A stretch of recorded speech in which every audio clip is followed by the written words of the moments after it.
semuanya, welcome to my YouTube channel. Kembali lagi bersama saya, Berliana Putri.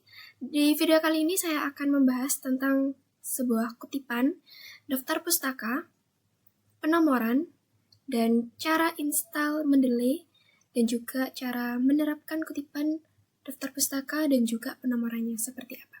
Yuk disimak. Di sini saya akan membahas tentang kutipan dulu ya teman-teman. Mungkin di sini sudah ada yang tahu kutipan itu seperti apa.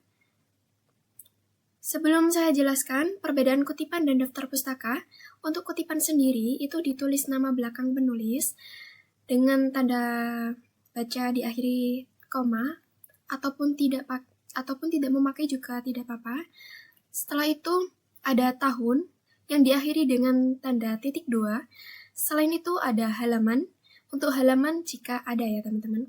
Untuk daftar pustaka sendiri nanti saya akan menjelaskan setelah kutipan.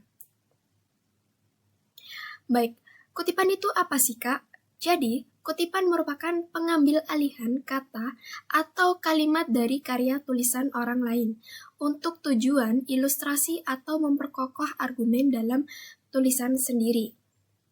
Nah, fungsi dari kutipan sendiri yaitu sebagai bukti atau untuk memperkuat argumen atau pendapat penulis untuk menghindarkan pengutip atau penulis dari kegiatan plagiarisme dan untuk dapat membantu pembaca yang ingin memahami lebih lanjut mengenai ide dari pengutip.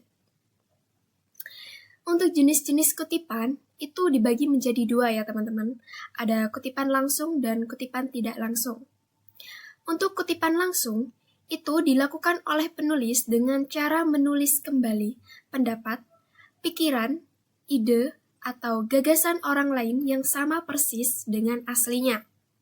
Bisa juga dikatakan bahwa penulis menggunakan teknik salin tempel atau copy paste tanpa mengubah kalimat asli. Untuk yang kedua, ada kutipan tidak langsung. Untuk kutipan tidak langsung, itu penulis dengan cara mengambil pendapat, ide, atau gagasan orang lain, dan kemudian disampaikan dalam sebuah karya tulis dengan kalimat penulis itu sendiri. Artinya, penulis tidak menulis persis dengan tulisan yang ia kutip, tetapi hanya merangkum dan merangkai kalimat berdasarkan referensi yang digunakan. Untuk jenis-jenis kutipan langsung itu dibagi menjadi 2. Ada kutipan langsung panjang dan juga kutipan langsung pendek. Untuk kutipan langsung panjang itu memiliki syarat penulisannya. Harus sesuai dengan APA Style atau American Psychology Associations, yaitu panjang kalimat yang dikutip lebih dari 40 kata. Penulisan kutipan juga sesuai dengan MLA Style atau Modern Language Associations, yaitu panjang kalimat yang dikutip lebih dari 4 baris. Untuk yang kedua, ada kutipan langsung pendek. Biasanya panjangnya kurang dari 4 baris dan teks yang dikutip dimasukkan ke dalam bagian penulisannya sebagai kelanjutan tubuh tulisan dengan menggunakan tanda kutip pada awal dan akhir kutipan untuk memisahkan kalimat kutipan dengan kalimat penulis. Nah, untuk cara penulisan kutipan langsung panjang itu ada 3. Yang pertama, kutipan langsung panjang ditulis tanpa tanda petik. Yang kedua, kutipan langsung panjang dipisahkan dari kalimat asli penulis atau dibuat menjadi paragraf terpisah. Yang ketiga, sumber kutipan ditulis di dekat kalimat kutipan, biasanya di depan atau belakang kalimat kutipan. Di sini saya kasih contoh kalimat kutipan langsung panjang jika sumber kutipan berada di depan kalimat kutipan. Dan di sini ada sedikit tambahan kalimat kita sendiri ya, jadi kita itu tidak salin tempel banget gitu loh ya teman-teman. Jadi ada tambahan kata-kata gitu ya Kak, sehubungan dengan kegiatan menulis tersebut. Setelah itu kita tulis sumbernya, yaitu Nur Jamal, Sumirat, simbol dan Darwis. Setelah itu tahun terbit, diakhiri dengan titik 2, lalu nomor halaman. Untuk kutipan yang saya ambil ini terdapat 3 penulis, maka ada tanda simbol dan. Nah, untuk sumber kutipan, jika di awal atau di depan kalimat kutipan, untuk nama dan tahun, nah untuk nama itu tidak di dalam tanda kurung ya teman-teman. Yang di tanda kurung itu hanya tahun dan nomor halaman, jika ada nomor halamannya. Setelah itu, ini contoh kalimat kutipan, jika sumber kutipannya berada di belakang kalimat kutipan. Jadi, ya, untuk membedakan sumber kutipan di depan ataupun di belakang, itu nama dan tahunnya di dalam tanda kurung. Jika sumber kutipannya di belakang kalimat kutipan, maka untuk nama dan tahun itu di dalam kurung. Jadi di dalam kurung semua ya teman-teman. Untuk cara penulisan kutipan langsung pendek, yang pertama, kutipan langsung pendek ditulis dalam satu paragraf bersama teks asli penulis. Yang kedua, diberi 2 tanda petik sebagai pemisah antara kalimat asli penulis dan kalimat kutipan. Yang ketiga, ada sumber kutipan ditulis di dekat kalimat kutipan, biasanya di depan atau belakang kalimat kutipan. Di sini saya kasih contoh kalimat kutipan langsung pendek jika sumber kutipan berada di depan kalimat kutipan. Sejalan dengan pendapat tersebut, Keraf, nama si penulis, untuk nama tidak di dalam kurung ya teman-teman, karena di depan kutipan. Setelah itu, buka kurung, ada tahun terbit, diakhiri dengan titik 2, lalu nomor halaman, jika ada, setelah itu tanda tutup kurung. Nah, setelah itu baru kutipan yang kita ambil, dan jangan lupa diberi tanda petik. Dan di sini saya kasih contoh kalimat kutipan langsung pendek jika kutipan berada di belakang kalimat kutipan. Untuk kutipannya kita kasih tanda petik, setelah itu sumbernya kita taruh di belakang kalimat yang kita kutip. Dan untuk nama dan tahun dan nomor halamannya di dalam kurung ya teman-teman. Setelah itu ini contoh kalimat kutipan langsung pendek. Mengambil kutipan jika terdapat satu penulis saja. Jadi cuma menurut tarigan gitu aja ya teman-teman. Setelah itu tahun terbit diakhiri titik 2 lalu nomor halaman jika ada. Setelah itu baru kita tempel kutipannya dan juga dikasih tanda petik. Nah, untuk kutipan tidak langsung mengambil karya tulis orang lain dan merangkainya kembali tanpa menghilangkan maksud dari kutipan terkait. Untuk kutipan tidak langsung itu memiliki 2 pilihan ya teman-teman. Ada dengan parafrase, yaitu mengganti sejumlah kata dan kalimat tanpa mengubah makna kutipan, atau juga dengan cara merangkum, meringkas, dan menyimpulkan isi dari kutipan tersebut. Untuk cara penulisan kutipan tidak langsung, yang pertama, kutipan ditulis ulang sesuai dengan kebutuhan penulis. Yang kedua, menulis sumber kutipan di awal atau akhir kalimat kutipan. Yang ketiga, menulis sumber kutipan dengan menggunakan tanda kurung. Sumber kutipan ditulis dalam bentuk untuk nama penulis dan tahun di dalam kurung. Apabila diletakkan di akhir kalimat, apabila diletakkan di awal kalimat, maka ditulis dalam bentuk namanya tidak di dalam tanda kurung ya teman-teman. Yang di dalam tanda kurung cuma tahunnya saja. Yang keempat, apabila sumber kutipan terdiri dari beberapa penulis, apabila sumber kutipan memiliki 2 atau 3 penulis. Nah, untuk nama kedua penulis dihubungkan dengan tanda simbol dan atau tulisan dan. Apabila kutipan memiliki lebih dari 3 penulis, maka dapat ditulis penulis pertama saja, kemudian diikuti dengan et al. Contoh, namanya Sumarjan, et al. Setelah itu, tahun terbitnya. Di sini saya kasih contoh penulisan parafrase. Di sini saya ambil kutipan dari Elizabeth Hurlock, di mana kutipannya adalah orang dewasa adalah seseorang yang telah menyelesaikan pertumbuhannya dan siap menerima kedudukannya di dalam masyarakat bersama dengan orang dewasa lainnya. Untuk versi parafrasenya, Menurut Elizabeth Hurlock, setelah itu tahun terbit, seseorang yang sudah dewasa berarti orang yang sudah mengakhiri proses pertumbuhannya dan juga siap hidup bersama dengan orang dewasa lainnya di dalam lingkungan masyarakat. Jadi, untuk versi parafrasenya itu ada sedikit tambahan kalimat atau kita hilangkan kata-katanya, tetapi tanpa merubah makna dari kutipan tersebut ya teman-teman. Di sini saya kasih contoh penulisan rangkuman. Saya ambil kutipan dari Shannon dan Weaver, karena kutipan ini terdapat 2 penulis, maka ada tanda simbol dan. Di mana kutipan tersebut adalah komunikasi adalah bentuk interaksi manusia yang saling mempengaruhi satu sama lainnya, sengaja atau tidak sengaja. Tidak terbatas pada bentuk komunikasi menggunakan bahasa verbal, tetapi juga dalam hal ekspresi muka, lukisan, seni, dan teknologi. Untuk versi rangkumannya, yaitu Shannon dan Weaver, tahun terbit, menyatakan bahwa komunikasi merupakan interaksi antar manusia yang dilakukan dengan berbagai cara. Jadi, untuk versi rangkumannya itu lebih singkat, padat, dan jelas ya teman-teman, tanpa merubah makna dari si pengutip tersebut, atau dari kutipan penulis tersebut. Begitu. Baik, di sini saya kasih contoh beberapa kutipan tidak langsung yang terdapat 2 penulis, 3 penulis, atau lebih dari 3 penulis dan juga dari internet. Yang pertama, di sini saya ambil kutipan di mana terdapat 3 penulis, maka dikasih tanda simbol dan.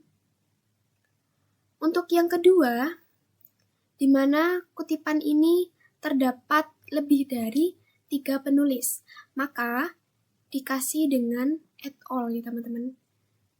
Jadi tidak mungkin kita menuliskan penulis lebih dari 3, maka yang ditulis hanya penulis pertama, lalu dikasih tulisan at all, setelah itu tahun terbit.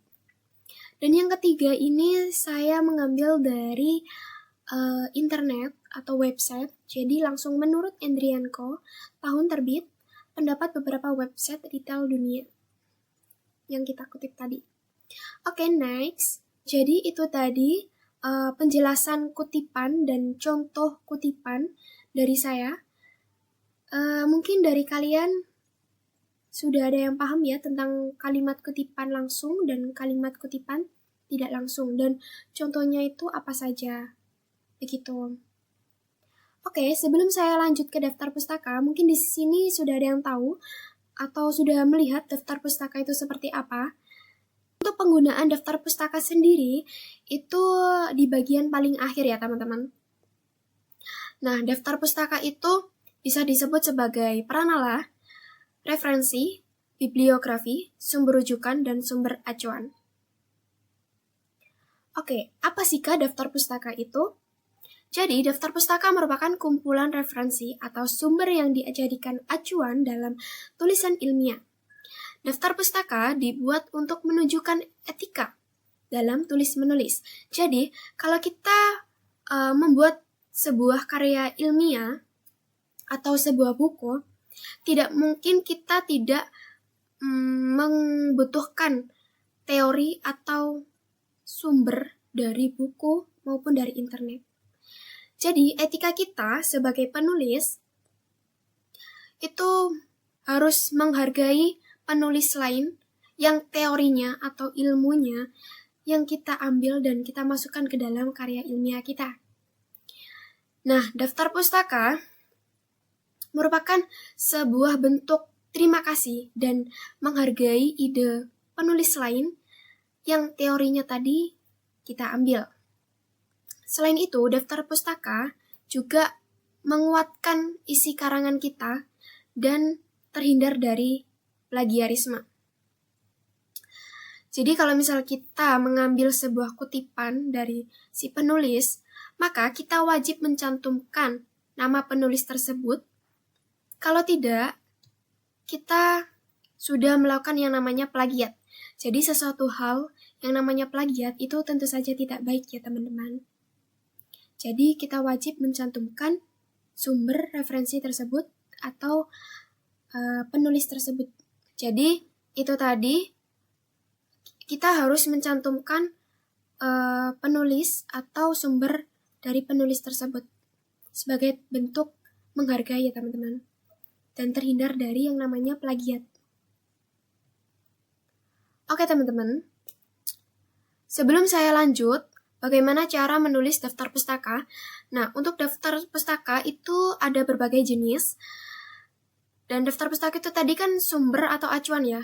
Nah, sumber atau acuan tersebut bisa kita cari dari beberapa sumber, contohnya dari buku, koran, majalah, maupun dari internet. Oke, di sini saya kasih contoh dulu untuk penulisan daftar pustaka, bisa kalian lihat dan kalian simak. Nah, gimana sih Kak cara menulis daftar pustaka itu? Di dalam penulisan daftar pustaka sendiri, yang pertama, disusun secara alfabetis, yang artinya diurutkan dari abjad A sampai yang terakhir yaitu Z. Jadi misalnya saya mengambil sebuah sumber referensi dari penulis,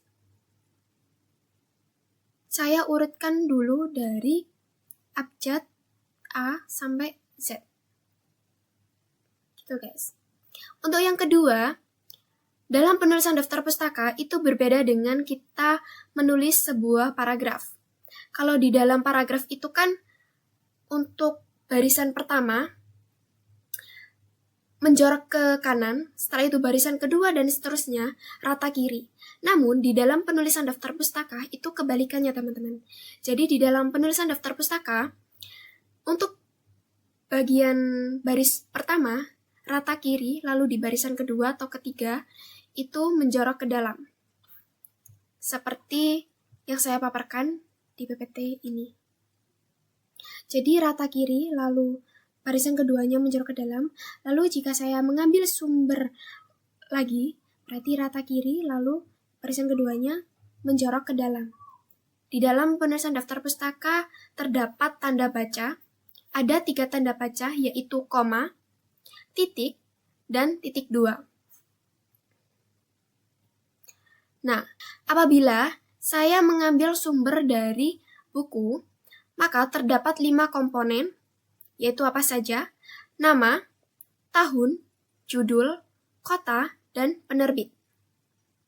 Ingat-ingat ya teman-teman, ada nama, tahun, judul, kota, dan penerbit. Atau bisa saya singkat, yaitu Natajukopen, saya ambil dari suku kata di depan, biar bisa diingat-ingat. Natajukopen yaitu nama, tahun, judul, kota, dan penerbit.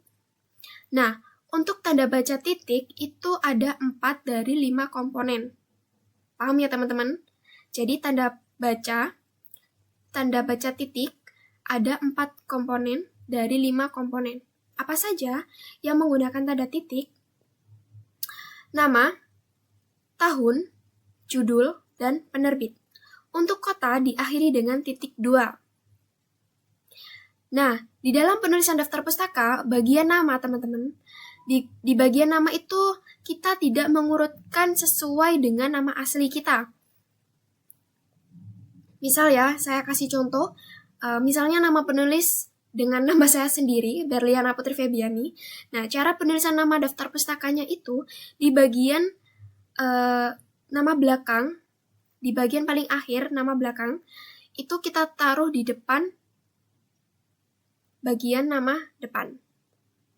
Jadi, Febiani, setelah itu kita tulis nama depan, Berliana Putri. Seperti itu. Nah, untuk tahun terbit tidak ada masalah ya teman-teman. Nah, untuk judul, jika kita mengambil sumber dari buku, maka judulnya kita tulis miring atau bisa disebut italic kalau di Microsoft Word. Nah, kalau misal di tulis tangan, itu untuk judulnya digarisbawahi. Nah, untuk kota, setelah itu kan titik ya.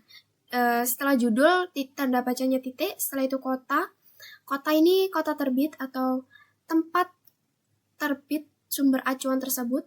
Setelah itu diakhiri dengan titik 2, lalu penerbit diakhiri dengan titik.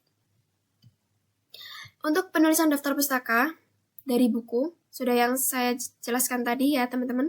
Nama belakang, nama depan, titik, tahun, titik, judulnya miring, diakhiri titik, lalu kota, diakhiri titik 2, lalu penerbit. Contohnya seperti ini. Nah, jika buku tersebut tidak tercantum nama penulis, maka hanya dituliskan judul buku, tahun, dan lokasi. Contohnya, judul bukunya American Oxford Dictionary and Thesaurus, diakhiri dengan titik, lalu tahun terbit 2009, diakhiri titik, lalu lokasinya di Hampton, Victoria, Australia. Untuk penulisan daftar pustaka dari artikel jurnal, koran, dan majalah, penulisannya yaitu nama, diakhiri titik, tahun terbit, diakhiri dengan tanda baca titik, lalu judul artikel ditulis miring, setelah itu nama koran, jurnal, atau majalah, setelah itu halaman, diakhiri titik, tanggal penerbitan, jika ada ya teman-teman. Contohnya di sini namanya Emerald, Mary, tahun terbitnya 2022, diakhiri dengan titik, lalu judul artikelnya Childhood Partnership, diakhiri dengan tanda titik, setelah itu nama koran atau majalah atau jurnal, yaitu Daily Mail, diakhiri dengan titik, lalu halaman 41. Nah, jika pengutip dari koran atau majalah elektronik, penulis dapat menambahkan diakses dari serta URL yang diakses. Oke, di sini saya kasih contoh sumber referensi jika terdapat 2 penulis atau lebih dari 3 penulis. Jika sumber referensi tersebut terdapat 2 penulis, maka ada tanda simbol dan. Kalau misal lebih dari 3 penulis, maka ditulis DKK atau dengan kawan-kawan ya teman-teman. Untuk penulisan daftar pustaka dari makalah, skripsi, disertasi, tesis, atau karya ilmiah lain, itu ditulis nama belakang dan inisial penulis diakhiri dengan tanda baca titik, lalu ada tahun pembuatan tesis, diakhiri tanda baca titik, setelah itu judul tesis ditulis italik atau miring, diakhiri dengan tanda baca titik, lalu ada award, institusi, dan tahun, dengan tanda baca titik. Jangan lupa untuk menyertakan diakses dari dan URL yang diakses apabila mengambil dari website atau internet. Baik, ini saya kasih contoh. Sandi, inisialnya A, lalu tahun terbit 2009, diakhiri dengan tanda baca titik, lalu judul tesis, ditulis miring, setelah itu disertasi doktoral atau awardnya ya. Setelah itu ada institusi dari University of Queensland, lalu ada tahun dari 2008.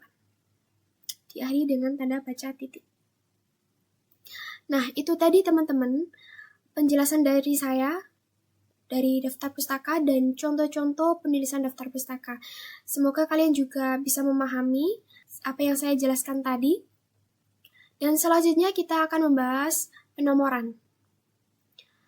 Penomoran itu yang digunakan dalam sebuah karya tulis ilmiah tidak ditulis secara asal-asalan, tetapi memiliki kaidah penulisan yang baik dan benar. Penulis harus sesuai dengan kaidah atau ketentuan yang telah ditetapkan oleh masing-masing fakultas, termasuk cara penomoran dalam penulisan karya tulis ilmiah, antarbab, subbab, dan lain-lain. Di sini saya kasih contoh daftar isi. Saya ambil dari website UMG, kampus saya sendiri ya teman-teman. Nah, untuk prakata dan daftar isi itu memakai angka Romawi seperti I, I2 gitu ya, karena termasuk dalam lampiran depan ya teman-teman. Nah, pada bagian isi terdiri dari bab 1, bab 2, bab 3, dan seterusnya. Penulisan penomorannya menggunakan angka 1, 2, 3, dan seterusnya. Pada penulisan bab, halaman diletakkan di bagian bawah. Pada penulisan subbab, nomor subbab ditulis 1.1, 1.2, 1.3, dan seterusnya. Dan jika terdapat sub-subbab, nomornya ditulis seperti, misal saya ambil dari 1.1, maka 1.1.1, 1.1.2, 1.1.3, dan seterusnya. Seperti itu teman-teman. Baik. Oke, itu tadi penjelasan saya dari sebuah kutipan, daftar pustaka, dan juga penomoran. Semoga kalian paham apa yang saya jelaskan tadi dan semoga kalian juga langsung mempraktekannya. Oke, sekarang kita lanjut tutorial install Mendeley dan terpasang juga ke Word, lalu cara penerapan kutipan, daftar pustaka, dan juga penomorannya. Oke, pertama-tama kita akan ke Google ya. Terus kita cari download Mendeley. Oh ya, teman-teman. Sebelum kalian mendownload Mendeley, kalian harus tahu Microsoft Word kalian itu 2016 ke bawah atau 2016 ke atas. Karena ada perbedaan. Kalau Microsoft Word kalian itu 2016 ke bawah, itu menggunakan Mendeley desktop. Kalau Microsoft Word kalian 2016 ke atas, itu menggunakan Mendeley Reference Manager. Karena di sini Microsoft Word saya itu 2016 ke atas, maka saya menggunakan Mendeley Reference Manager. Nah, di sini ada tulisan download now for Windows. Kita klik. Setelah itu kita tunggu downloadannya tadi.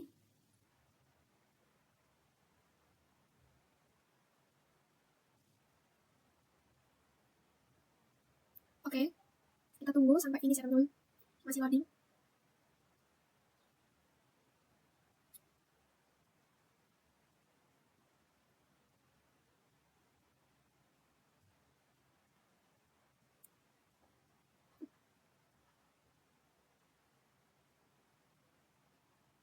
Oke, hampir selesai.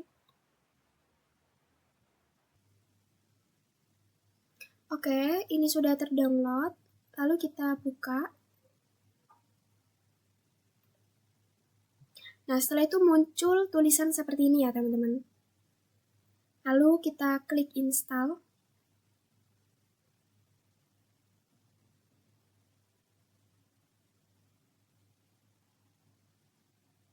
Nah, setelah klik install ada kayak gini. Lalu kita klik finish aja.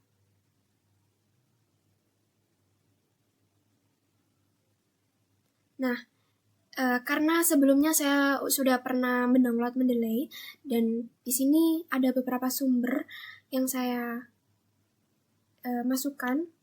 Nah, selanjutnya agar Mendeley ini terpasang ke Word, kalian ke menu Tools, di sampingnya Edit ada tulisan Tools, lalu ada tulisan Install Mendeley Site for Microsoft Word, kalian klik. Nah, setelah itu muncul seperti ini ya teman-teman. Lalu kalian klik Get It Now. Kalian tulis email kalian. Kalian masukkan email kalian.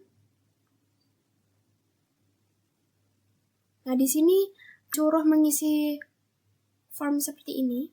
Karena saya sudah pernah mengisinya, jadi saya tinggal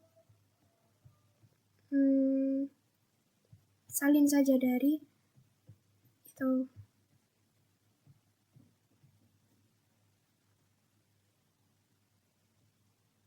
Oke. Setelah itu Get It Now.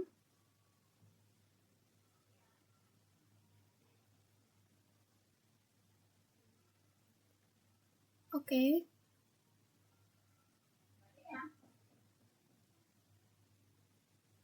Nah, jika sudah muncul ada tulisan Open in Word, maka Mendeley sudah terpasang ke Word ya teman-teman. Sekarang kita buka Word.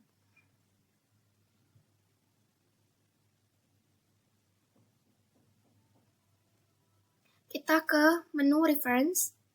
Nah, di sini sudah muncul Mendeley Site. Berarti sudah terpasang ya teman-teman. Kita menerapkan kutipan ke Word. Mendeley ke Word ya. Oke. Sebelumnya, kalau kalian ingin mencari sumber, itu di mana ya? Saya di Google Scholar. Google Scholar.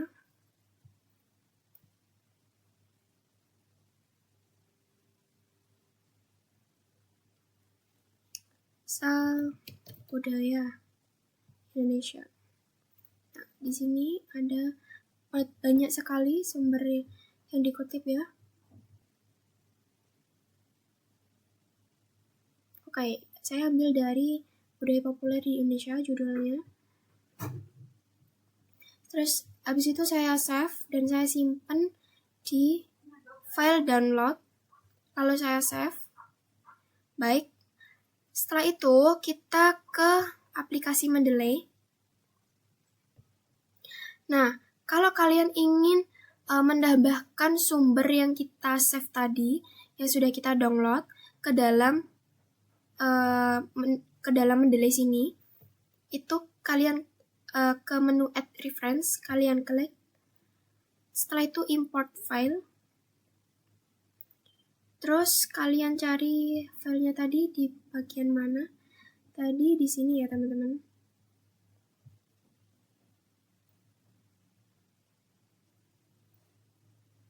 Ini kita open. Setelah sudah masuk di bagian atas ini, kita klik 2 kali.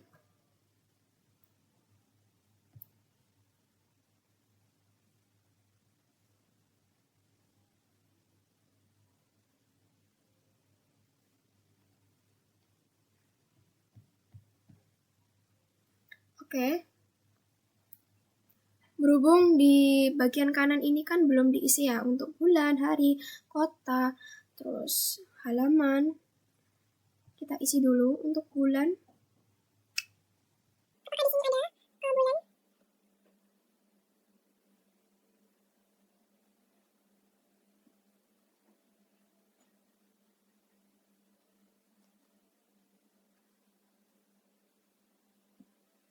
Kota ya, kota. China, Sutra ya. Oh, untuk bulannya, bulan Agustus berarti 8. Harinya tidak ada. Oke, sudah ya teman-teman. Ini sampai 54.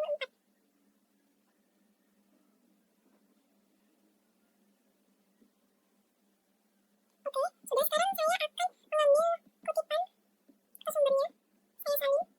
Saya ingin ambil ini.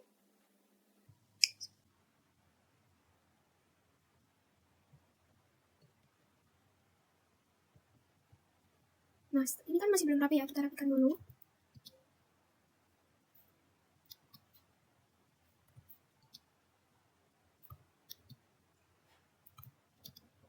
Nah, jika sudah, setelah itu kita ke menu Mendeley Sites, Reference. Oh ya, untuk citationnya kita memakai apa style, jangan lupa kita rubah ke apa style.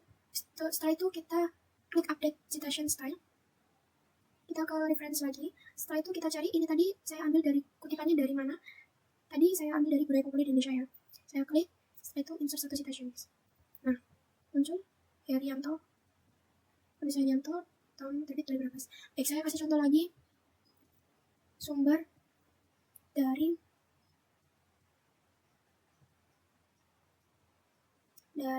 sosial ini ya. Bukan, dari Syarif aja ya. Dari Syarif, saya mau ambil ini. Oke, aku tempel. Kita rapikan lagi.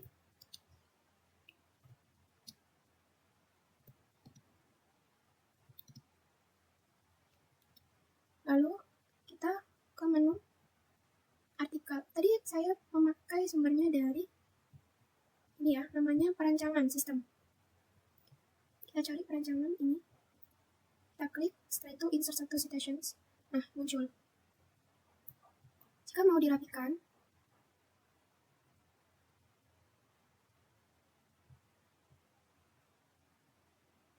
nah, seperti ini.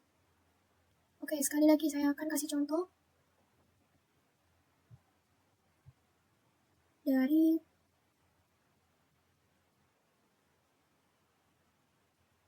mana ya ini? Syahat. Masih loading, kita tunggu dulu. Oh, ini bahasa Inggris ya teman-teman, kita cari yang bahasa Indonesia aja.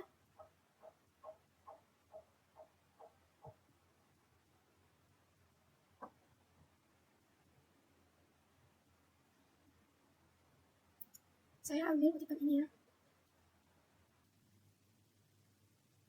Setelah itu kita masukkan, kita rapikan lagi.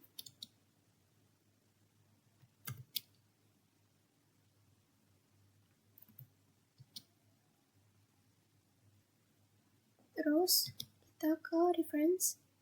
Tadi sintaksi ya. Kita cari sintaksis, lalu insert satu citation. Muncul termini et al. Nah, kenapa di sini ada et al? Sudah saya jelaskan di daftar pustaka tadi. Kalau et al berarti sumber kutipan tersebut lebih dari 3 penulis ya teman-teman. Oke, setelah itu kita akan ke penerapan daftar pustaka.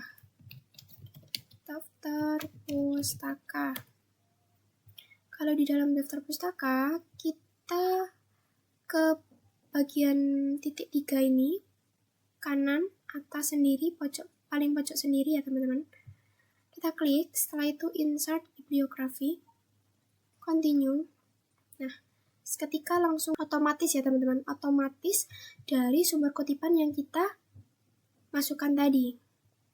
Jadi daftar pustaka tersebut otomatis ketika kita sudah menuliskan sebuah kutipan yang kita ambil tadi. Nah, kalau misal kita memakai penomoran itu gimana Kak? Oke, kita ke menu citation settings, lalu ke change citation style, kita pilih IEE, update citation style. Nah, ini untuk penomoran. Jadi untuk yang pertama ini halaman 1, 2, 3, penomoran 1, 2, 3, dan daftar pustaka pun ikut. Jadi itu tadi penerapan kutipan daftar pustaka dan juga penomoran. Semoga kalian bisa memahami apa yang saya jelaskan tadi. Semoga apa yang saya jelaskan bermanfaat. Kalian juga bisa mengaplikasikannya langsung. Baik, itu saja video dari saya. Dan terima kasih. Sampai jumpa di video selanjutnya. Bye!